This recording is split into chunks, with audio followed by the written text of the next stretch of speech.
হজরত সুলাইমান আলাইহিসসালামের মৃত্যুর একটি বিস্ময়কর ঘটনা। হজরত সুলাইমান আলাইহিসসালাম অদ্বিতীয় ও অনুপম সাম্রাজ্যের অধিকারী ছিলেন। কেবল সমগ্র বিশ্বের নয়, বরং জিনজাতি তথা বিহঙ্গকুল ও বায়ুর উপরও তার আদেশ কার্যকর ছিল। কিন্তু এত সব উপায় উপকরণ থাকা সত্ত্বেও তিনি মৃত্যুর কবল থেকে রেহাই পেলেন না। নির্দিষ্ট সময়ে তার মৃত্যু আগমন করেছে। বাইতুল মুকাদ্দাসের নির্মাণ কাজ হজরত দাউদ আলাইহিসসালাম শুরু করেছিলেন এবং হজরত সুলাইমান আলাইহিসসালাম তা শেষ করেন। তার মৃত্যুর পূর্বে কিছু কাজ অবশিষ্ট ছিল। কাজটি অবাধ্যতা প্রবণ জিনদের দায়িত্বে ন্যস্ত ছিল। তারা হজরত সুলাইমান আলাইহিসসালামের ভয়ে কাজ করত। তারা তার মৃত্যুর সংবাদ যদি জানতে পারে তাহলে তাৎক্ষণিক কাজ ছেড়ে দিত। ফলে নির্মাণ কাজ অসমাপ্ত থেকে যেত। হজরত সুলাইমান আলাইহিসসালাম আল্লাহর নির্দেশে এই ব্যবস্থা করলেন যে মৃত্যু পূর্বক্ষণে তিনি মৃত্যুর জন্য প্রস্তুত হয়ে তার মেহরাবে প্রবেশ করলেন। মেহরাবটি ছিল স্বচ্ছ কাচের নির্মিত, বাইরে থেকে ভিতরের সব কিছুই দেখা যেত।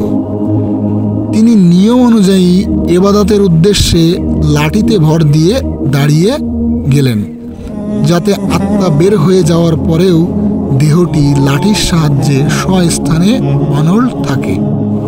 যথাসময়ে তার আত্মা দেহপিঞ্জির ছেড়ে চলে গেল, কিন্তু লাঠির উপর ভর করে তার দেহ অনড় থাকায় বাইরে থেকে মনে হতে লাগলো ইবাদতে মশগুল রয়েছেন।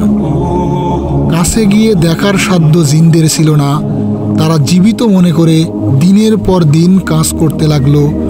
অবশেষে 1 বছর অতিক্রান্ত হয়ে গেলে বাইতুল মুকাদ্দাসের নির্মাণ কাজও সমাপ্ত হয়ে গেল।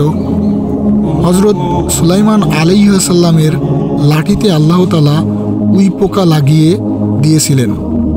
কোরআন পাকে একে দাবাতুল আরদ বলা হয়েছে। উই পোকা ভিতরে ভিতরে লাঠি খেয়ে ফেলল। লাঠির ভর খতম হয়ে গেলে সুলাইমান আলাইহিসসালামের অসর দেহটি মাটিতে পড়ে গেল। তখন জিনেরা জানতে পারল তার মৃত্যু হয়ে গেছে। হজরত ইবনে আব্বাস রাদিয়াল্লাহু তাআলা আনহু থেকে আরও বর্ণিত আছে যে মৃত্যুর পর হজরত সুলাইমান আলাইহিসসালাম লাঠিতে ভর দিয়ে 1 বছর দণ্ডায়মান থাকেন। কুরতুবী কতক রেওয়াতে আছে জিনরা যখন জানতে পারল যে হজরত সুলাইমান আলাইহিসসালাম অনেক পূর্বেই মারা গেছেন, কিন্তু তারা টের পায়নি, তখন তার মৃত্যুর সময়কাল জানার জন্য একটি কাঠে উই পোকা ছেড়ে দিল।